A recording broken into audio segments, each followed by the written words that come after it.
గ్రామదేవత శ్రీ శ్రీ మావుళ్ళమ్మవారి జాతర మహోత్సవాలు అవన్నీ కూడా ఎంతో ఘనంగా నిర్వహించడం జరిగింది. ముఖ్యంగా ఈ ప్రాంతంలో నీరుల్లి కూరగాయ పండ్ల వర్తక సంఘం వారు గత 60 సంవత్సరాలుగా కూడా అమ్మవారి ఉత్సవాలని ఎంతో ఘనంగా నిర్వహిస్తూ ఇక్కడ అనేక సాంస్కృతిక కార్యక్రమాలని నిర్వహించడమే కాకుండా ప్రారంభ రోజుల్లో కన్నా ప్రెస్టీజియస్గా దీన్ని తీసుకుని ఇంచుమించుగా సుమారు నెల రోజుల పాటు వరకు కూడా ఈ ఉత్సవాలు నిర్వహించడానికి ఎంతో వ్యయ ప్రయాసాలు కోర్చి ఈ ఉత్సవాలను 60 సంవత్సరాలుగా నిర్వహిస్తున్నారు.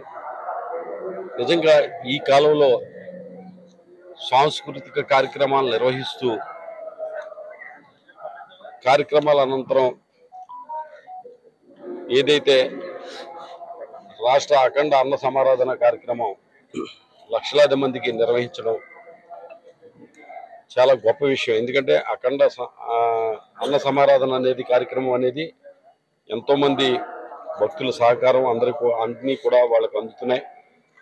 కానీ ఈ నెల రోజుల పాటు సాంస్కృతిక కార్యక్రమాలు నిర్వహించడం అనేది చాలా కష్టసాధ్యమైన పరిస్థితులు అయిపోయినాయి. ఎందుకంటే టీవీలు వచ్చిన తర్వాత, సినిమాలు వచ్చిన తర్వాత నాటకాలను కానీ, హరికథ, బుర్రకథ ఇటువంటి సాంస్కృతిక కార్యక్రమాలను ఆదరించే జనం తగ్గిపోయారు. అయినప్పటికీ కూడా వీరు చేస్తున్న 60 సంవత్సరాల కృషికి ఈ జిల్లాలోనే కాదు, పక్క జిల్లాలోనే కాదు, రాష్ట్రం నలుమూలలో కూడా ఏదైతే ఈ మన సాంస్కృతిక కార్యక్రమాలు, ముఖ్యంగా ఈ నాటకాలు కానీ, హరికథ కానీ, బుర్రకథ కానీ ఇటువంటి వాటిని ఆదరించే వాళ్ళందరూ ఎక్కడన్నా కూడా మా ఊళ్ళమ్మ ఉత్సవాలకి వాళ్ళందరినీ కూడా రప్పించే శక్తి అమ్మవారికి ఉంది. అలాగే నీరుల్లి కూరగాయ పండ్ల వర్తక సంఘం వారికి కూడా ఈ కార్యక్రమాలు నిర్వహించడం ద్వారా అటువంటి ఘనతను సాధించారు. నిజంగా ఇది చాలా కష్టసాధ్యమైంది. అయినప్పటికీ కూడా చాలామంది కొన్ని తరాలు అమ్మవారి సేవలో మరి చాలామంది వెళ్ళిపోయారు. తర్వాత ఇప్పుడున్న యువత నిర్వహిస్తున్నారు.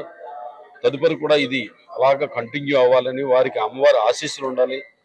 ఆ శక్తి సామర్థ్యాలు అమ్మవారు నీరుల్లి కూరగాయ పండ్ల వర్తక సంఘం వారికి ఇవ్వాలని చెప్పి నేను మనస్ఫూర్తిగా అమ్మవారిని కోరుకుంటూ వారిని మనస్ఫూర్తిగా నేను అభినందిస్తున్నాను.